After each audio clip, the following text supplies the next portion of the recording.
Assalamu alaikum students. Today we are going to study subject math class 5th lesson number 1 numbers beyond 10 lakh,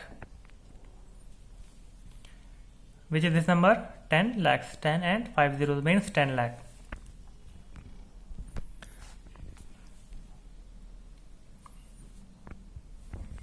The above table shows the distance of various planets from the sun. What this table shows us? The distance from the sun of various planets. Distance of Mercury from the sun, distance of Venus from the sun, Earth, Mars and Jupiter. These are the distance of various planets from the sun. It takes 365.26 days for the Earth to complete one revolution around the sun and 24 hours for rotation on its own axis. We have studied earlier the Earth takes 365 and 1/4 day to complete one revolution around sun and 24 hours to complete rotation on its own axis. We have studied it in our social studies subject. While the other planets take different amount of time to complete the distance of crores of kilometers around the sun, and depending on the distance from sun, various planets take various time, various days to complete one revolution or one rotation, depending upon their time, depending upon their distance from the sun and their speed. This is possible due to the will of Allah. Now, how this is possible? This is possible only with the will of Allah. On Miraj, Prophet Muhammad sallallahu alaihi wasallam undertook a journey from Mecca to Palestine, covering a distance of 1261 kilometers, and then from Palestine to Arsh. On the night of Miraj, the Prophet Muhammad sallallahu alaihi wasallam, our beloved Prophet, undertook a journey from Mecca to Palestine. They goes from Mecca to Palestine, covering a distance of 1260 kilometers. Imagine 1260 kilometers he traveled within a single night. And from Palestine to Arsh also he have taken from Palestine to Arsh within a night only. Allah knows best the distance from Palestine to Arsh, and this was possible only by the will of Allah. Now this is also due to the will of अल्लाह. देखिए students, आपने देखा होगा कि अर्थ को जो है सूरज के अतराफ में रिवॉल्व होने के लिए 365 एंड 1/4 डे लगता है. उसे रोटेट होने के लिए 24 आवर्स लगते हैं. और ये सब क्यों पॉसिबल होता है? ये रोटेशन, ये रिवॉल्यूशन, ये तमाम चीज़ें जो हम देखते हैं, ये सिर्फ और सिर्फ इसलिए पॉसिबल है क्योंकि अल्लाह ताला ऐसा चाहता है. अल्लाह ताला ने इन सब चीज़ों को हुक्म दे रखा है कि ऐसा करना है, तो वो चीज़ें ऐसा कर रही है. तमाम प्लैनेट्स रिवॉल्व हो रहे हैं, रोटेट हो रहे हैं, उनका सन से डिस्टेंस अलग अलग है, इसलिए उनके जो रिवॉल्यूशन का टाइम है, जो रोटेशन का टाइम है, वो उनके सूरज से डिस्टेंस की वजह से वेरी होता रहता है, चेंज होता रहता है. अब यहाँ पर एक बात बयान की गई है कि हमारे अल्लाह के रसूल सल्लल्लाहु अलैहि वसल्लम ने मेराज की रात में मक्का से लेकर तो फ़लस्तीन तक का ट्रैवल किया. कितना किलोमीटर था वो? 1261 किलोमीटर. सिर्फ एक रात में उन्होंने ये जर्नी तय की. और हमें पता है कि ये किस सवारी पर बैठ के उन्होंने ये ट्रैवल किया. एक जानवर था जिसके हज़रत जिब्राईल अलैहिस्सलाम लेकर आए थे.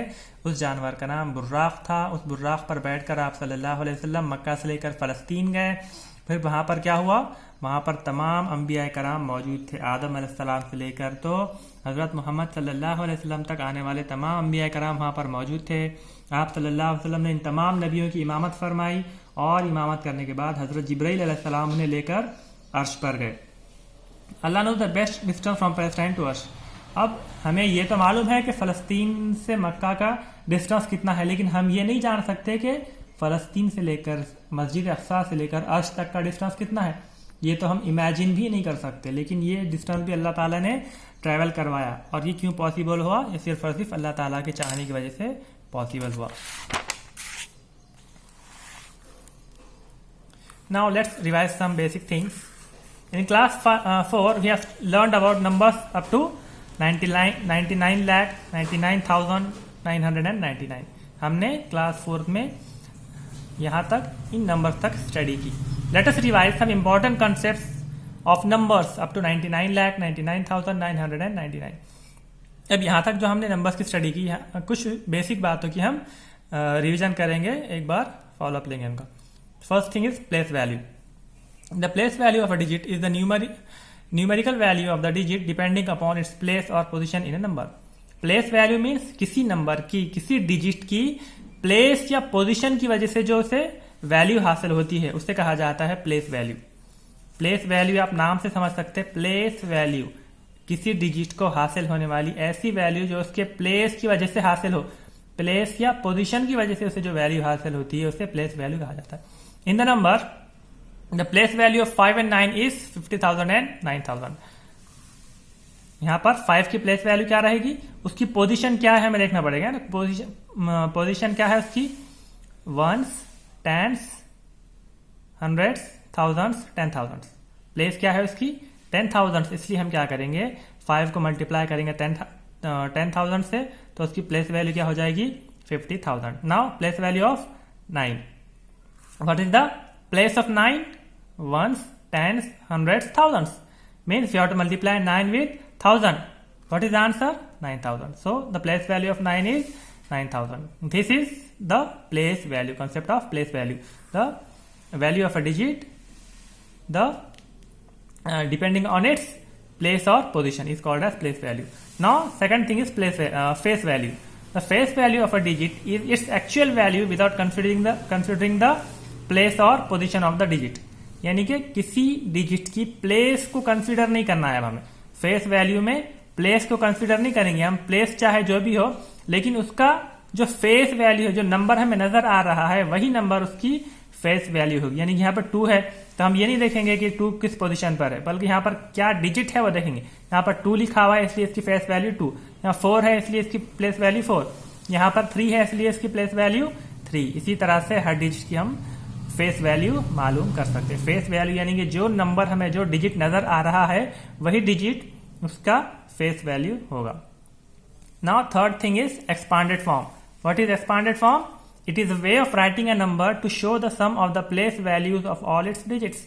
यानी कि किसी नंबर के जो तमाम डिजिट्स है उनके प्लेस वैल्यूज की एडिशन हम यहाँ पर शो करते हैं। For example 3,62,458, 3 into lakh 3 lakh, 6 into 10,000 60,000, 2 into 1,000 2,000, 4 into 100 400, 5 into 10 50, plus 8 into 1 8.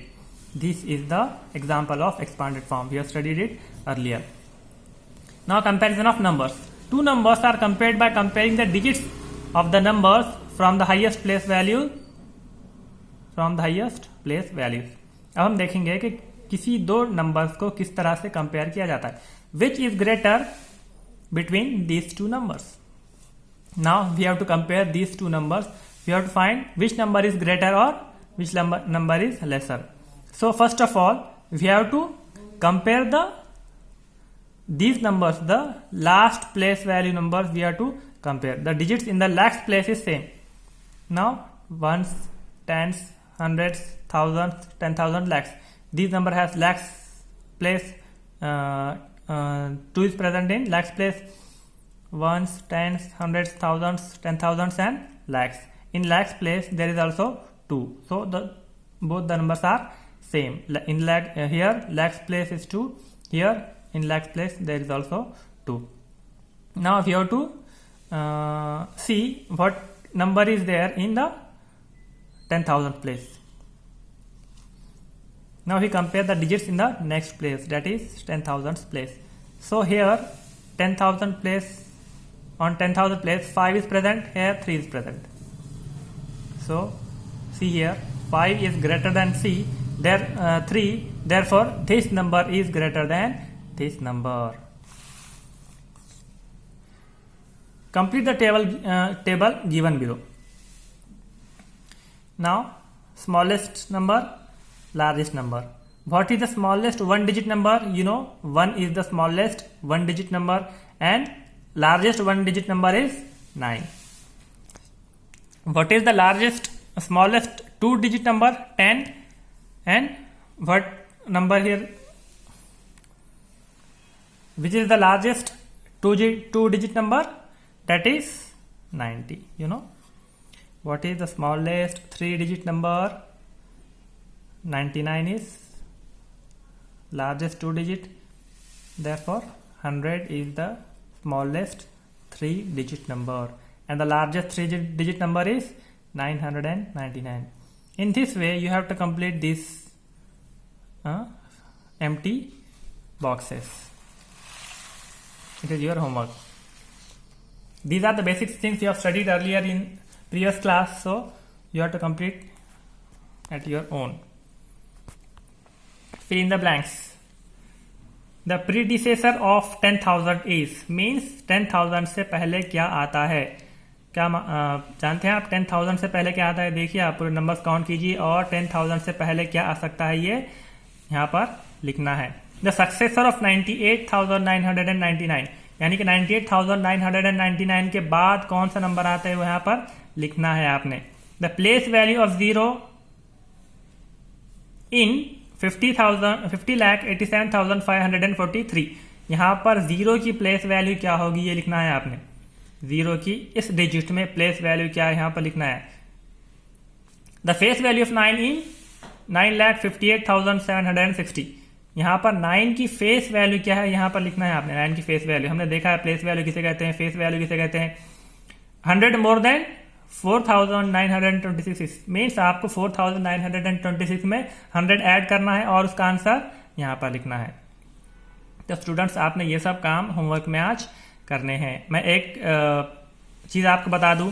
Question number C, the place value of zero. Place value of zero क्या रहेगी? प्लेस वैल्यू किस तरह से निकालते हैं हम? जीरो वो डिजिट ले लेंगे पहले, zero multiplied by place value क्या है जीरो की? Units, tens, thousands, 10,000 units, tens, hundreds, thousands, 10,000, 1 lakh. That is 0. So the place value of 0 is 0. Okay. Now remaining questions you have to solve at your own. Now next question. Write the following numbers in standard form and place commas in both Indian and international place value system. अब हमने दो systems देखे थे. एक तो Indian place value system था और दूसरा इंटरनेशनल प्लेस वैल्यू सिस्टम था. इन दोनों प्लेस वैल्यू सिस्टम में कॉमास देने में थोड़ा सा डिफरेंस होता है. तो आपको लिखना है कि दोनों में कॉमा किस तरह से दिया जाता है. एक क्वेश्चन मैं आपको करके बता देता हूं, बाकी के दो क्वेश्चन आपने होमवर्क में करना है. This is Indian place value system and this is international place value system. So what is the number? 1 6 5 4 3 2. This is the number. अब इसमें हम इंडियन प्लेस वैल्यू सिस्टम में कॉमा कैसे देंगे? 1 2 3 डिजिट्स के बाद हम कॉमा देंगे, 4 5 डिजिट के बाद हम कॉमा देंगे. और इंटरनेशनल में कैसे देंगे? 1 6 5 4 3 2. इंटरनेशनल सिस्टम में क्या करते हैं हम? 1 2 3 के बाद कॉमा और 1 2 3 के बाद कॉमा देते हैं, लेकिन यहाँ पर कोई डिजिट नहीं है इसलिए हम सिर्फ एक कॉमा देंगे इंटरनेशनल प्लेस वैल्यू सिस्टम में. और इंडियन सिस्टम में हम स्टार्टिंग में 3 डिजिट के बाद कॉमा देंगे, उसके बाद 2 2 2 डिजिट के बाद कॉमा देते जाएंगे. इंटरनेशनल में 3 3 3 डिजिट के बाद कॉमा दिया जाता है. तो इसी तरह से आप ये दोनों क्वेश्चन भी सॉल्व करेंगे. Now our next question is write the number names for the following numbers. अब हमने क्या करना है? In number question number 5, write the numbers for the following number names. यहाँ पर नंबर नेम्स दिए हुए हैं, इनके नंबर लिखना है आपने. बहुत आसान क्वेश्चन है, ये भी सॉल्व कीजिए आप. नेक्स्ट क्वेश्चन है right the number names for the following numbers. यहाँ पर कुछ नंबर्स दिए हुए हैं, इसके नंबर नेम्स लिखना है. 3,24,065. इस तरह से आप वर्ड्स में नंबर लिखेंगे. तीनों क्वेश्चन सॉल्व कीजिए. Arrange the following in ascending order. अब क्या करना है आपको? ये दोनों क्वेश्चंस में जो नंबर्स दिए हुए हैं इन्हें असेंडिंग ऑर्डर में सॉर्ट करना है. असेंडिंग ऑर्डर यानी कि सबसे पहले सबसे छोटा नंबर आएगा, फिर उससे बड़ा, फिर उससे बड़ा, फिर उससे बड़ा. हमने देखा किस तरह से नंबर को कंपेयर किया जाता है. यहाँ पर हमने देखा how to compare any two numbers. तो आप क्या कीजिए, इस तरह से आपको नंबर्स को कंपेयर करना है और कंपेरिजन के बाद उन्हें असेंडिंग ऑर्डर में लिखिए. सबसे पहले सबसे छोटा नंबर, फिर उससे बड़ा, फिर उससे बड़ा. Now next question is arrange the following in descending order. इसके बाद क्या करना है आपको? ये जो क्वेश्चन है, दो क्वेश्चन, इन दो क्वेश्चन में जो नंबर्स नजर आ रहे हैं आपको इन्हें डिसेंडिंग ऑर्डर में सॉर्ट करना है. डिसेंडिंग ऑर्डर यानी कि पहले सबसे बड़ा नंबर रहेगा, फिर छोटा, फिर छोटा, फिर सब में छोटा. इसे कहते हैं डिसेंडिंग ऑर्डर. यानी कि सबसे बड़ा नंबर सबसे पहले और सब में छोटा नंबर सबसे लास्ट में आएगा. इसे कहते हैं डिसेंडिंग ऑर्डर. तो आपने इन नंबर्स को डिसेंडिंग ऑर्डर में सॉर्ट करना है. बहुत आसान है स्टूडेंट्स, ये आपने पहले किया हुआ है इसलिए मैं यहाँ पर आपको करके नहीं दिखा रहा हूँ. आपने ये सब क्वेश्चन घर पर करना है. इसके बाद का जो चैप्टर है reading and writing 8 digit numbers, ये हम इंशाल्लाह कल के लेक्चर में देखेंगे। तो स्टूडेंट्स आप ये तमाम होमवर्क कीजिए, जितना भी होमवर्क आपको दिया गया है ये कीजिए, तमाम क्वेश्चंस आपको सॉल्व करने हैं। और अगर कोई बात समझ में नहीं आ रही है तो आप मैसेज कीजिए, मैं आपको समझाने की कोशिश करूँगा इंशाल्लाह। जज़ाकल्लाह, थैंक यू, अस्सलाम वालेकुम।